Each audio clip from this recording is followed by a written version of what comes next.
नमस्कार दोस्तों, हम बात करने वाले हैं मल्टीपोस्ट ईवीएम के बारे में जो बिहार पंचायती राज चुनाव में यूज होने वाला है। और मल्टीपोस्ट ईवीएम कैसे होता है अभी हम आपको उसका पूरा डिटेल्स हम बताने वाले हैं। जो मल्टीपोस्ट ईवीएम अब पूरे समझिए कि पूरे डिस्ट्रिक्ट में पहुंचना शुरू भी हो चुका है, उसके बारे में हम बात करते हैं। सब मल्टीपोस्ट ईवीएम के बारे में जानने से पहले सबसे पहले हम देखते हैं कि ईवीएम क्या होता है। ईवीएम इस तरह का एक मशीन होता है जिसमें एक कंट्रोल यूनिट और एक बैलेट यूनिट होता है। तो बैलेट यूनिट जो होता है इस तरह से होता है और 15 ठो नाम इसमें ऐड किया जा सकता है, यानी कि 15 कैंडिडेट इसमें फिट हो सकते हैं। अगर मान लीजिए कि 5 कैंडिडेट और बढ़ गया, 20 कैंडिडेट हो गया, तो ये 2 बैलेट यूनिट लगेगा, 2 कंट्रोल यूनिट लगेगा। बूथ पे जाने के बाद से आधार कार्ड और पहचान पत्र दिखाने के बाद बैलेट यहाँ पे बटन दबाया जाएगा और दबाने के बाद से ये सब जो है ये रेडी हो जाता है। ये हरा बत्ती जल जाता है, उसके बाद से जिसके सामने इसको दबाया जाएगा वो कैंडिडेट को वोट हो जाएगा। और इसके बाद से हम जानते हैं मल्टी पोस्ट ईवीएम के बारे में। हम बात करते हैं मल्टी पोस्ट ईवीएम को लेकर के। मल्टी पोस्ट ईवीएम जो है उस सबसे किफायती और सबसे अच्छा, सबसे सुरक्षित अभी बिहार में उपयोग होने जा रहा है। और इसको देख करके हमको लगता है कि सभी राज्यों को भी ये यूज करना चाहिए। इसमें एक कंट्रोल यूनिट होता है और ये बैलेट यूनिट होता है। बैलेट यूनिट आप जितना चाहे उतना आप जोड़ सकते हैं। कंट्रोल यूनिट और एक बैलेट यूनिट होता है, लेकिन मल्टी पोस्ट ईवीएम में केवल एक कंट्रोल यूनिट रहेगा और एक ही कंट्रोल यूनिट से आपका जिला परिषद, मुखिया, बीडीसी, सरपंच और पंच वार्ड के लिए चुनाव हो जाएगा। अब हम बात करते हैं कि किस तरह से ऐसा संभव है।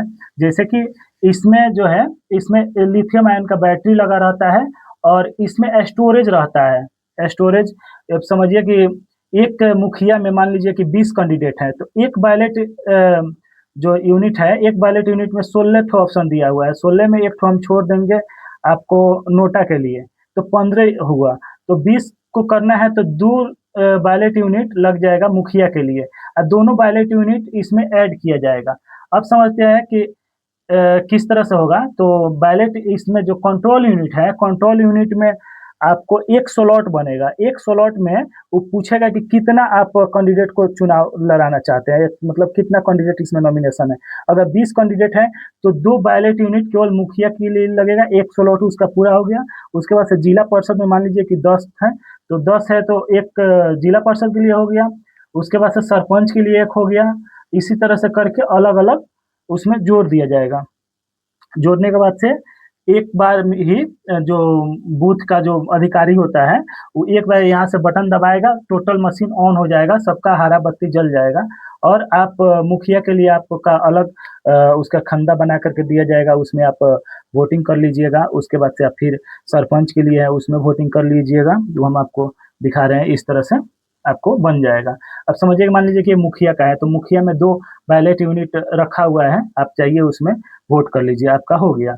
फिर से इसमें मान लीजिए सरपंच के लिए रखा हुआ है, इसमें जिला परिषद के लिए रखा हुआ है और इसमें बीडीसी के लिए रखा हुआ है। इस तरह से आपका ये मिलेगा वहाँ पे। और एक ही बैलेट यूनिट अनेक रहेगा और कंट्रोल यूनिट एक रहेगा। एक चीज हम आपको और बता रहे हैं कि ये जो बैलेट यूनिट है ये मात्र कीबोर्ड का काम करता है। जैसे कि कंप्यूटर का जो कीबोर्ड होता है, हम लोग बटन दबाते हैं तो उसमें इंटर हो जाता है, तो इसका काम करता है। दूसरा इसमें कुछ नहीं है, ना इसमें आपको, ना इसमें बैटरी लगा हुआ है, नहीं इसमें कुछ भी नहीं है।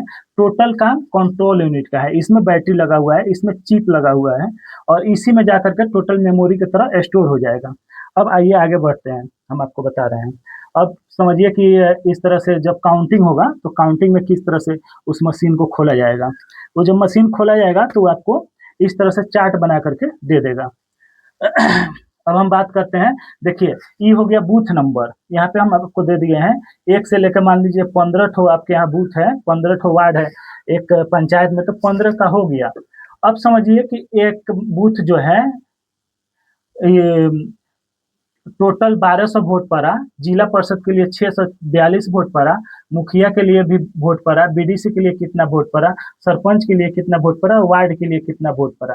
तो एक फर्स्ट में एक आपका बैलेट यूनिट जब खुलेगा तो वहीं पे घोषणा हो जाएगा कि यहाँ से वार्ड कमिश्नर जो है, वार्ड पार्षद वो जीत गए और फिर उसका जो है अलग से गणना कर दिया जाएगा मुखिया के लिए।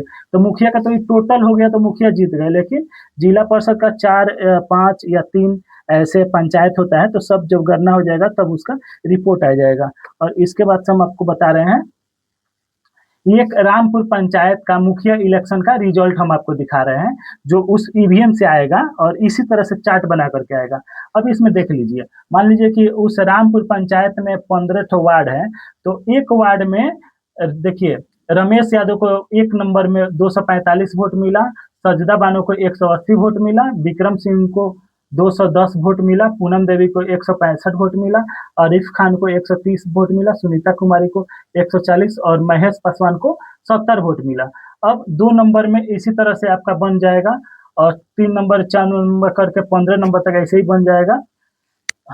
और यहाँ पे सबसे ज्यादा वोटों की संख्या मान लीजिए कि 3745 हो गया है रमेश यादव को, तो रमेश यादव को विजयी घोषित कर दिया जाएगा। तो यही सिस्टम हो गया आपका मल्टी पोस्ट ईवीएम का, जो इस साल चुनाव में उपयोग होने वाला है और अभी समझिए कि सभी जिला में पहुंचना शुरू भी हो चुका है मल्टी पोस्ट ईवीएम। तो यही मल्टी पोस्ट ईवीएम से इस साल का आपका चुनाव होगा।